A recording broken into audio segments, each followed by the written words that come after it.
Salut, c'est Trado, voilà la vidéo de mise à jour pour l'indice parisien. Nouvelle séance euphorique, euphorisante, puisqu'on engrange 1% sur l'indice parisien. La médiane de la fourchette d'Andrews, ici la ligne du milieu, continue de jouer son rôle puisque c'est la troisième fois qu'on vient percuter cette médiane. C'est également la troisième fois qu'on échoue à vouloir la passer ça c'est également assez intéressant.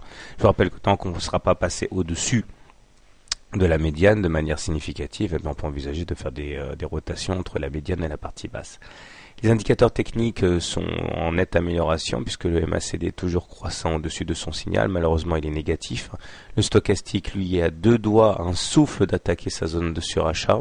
Et le momentum est aussi supérieur à zéro. Donc tous les voyants sont au vert. Si ce n'est que nous avons toujours ici une M20 qui n'est pas croissante. L'orientation fait qu'on n'est pas en tendance, on est sans tendance, on est au-dessus d'une M20 baissière, donc on est clairement sans tendance haussière ni baissière. Et nous avons également le fait que, bon, même si la M7 commence à croître, eh bien on a toujours une divergence assez importante à remarquer, c'est la divergence baissière de MACD.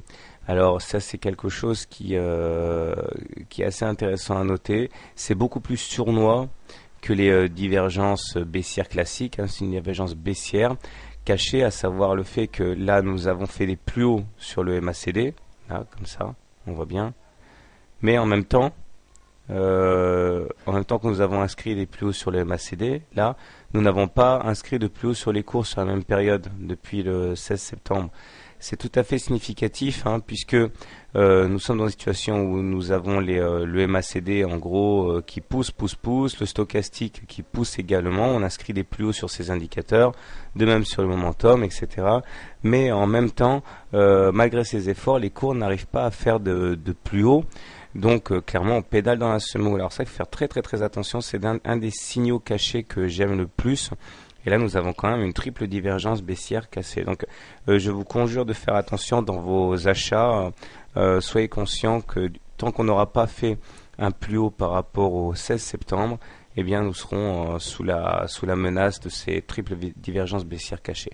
Voilà, c'était le point technique du jour. Sinon, pour le reste, je vous rappelle que plus on passe de temps au-dessus de la M20, plus on a de chances de la voir se retourner et plus on a de chances de voir cette M20 devenir support, ce qui n'est pas encore le cas. Là, la M20 est baissière, ça veut dire qu'en cas d'attaque, on peut plonger comme dans du beurre. Voilà, si vous voulez acheter de l'indice parisien, vous pouvez acheter la M20. Si vous voulez être plus prudent, vous pouvez éventuellement attendre d'acheter le contact avec la M7. Les shorters peuvent shorter dès maintenant ou en cas d'échec à passer les 3080. Quant à moi, eh bien tout naturellement, puisqu'on est au-dessus d'une M20 baissière, il n'y a pas de tendance. Donc je ne privilégie ni l'un ni l'autre, mais j'accorde une énorme importance à cette divergence baissière cachée. Voilà, bonne soirée, bon trade, et à demain.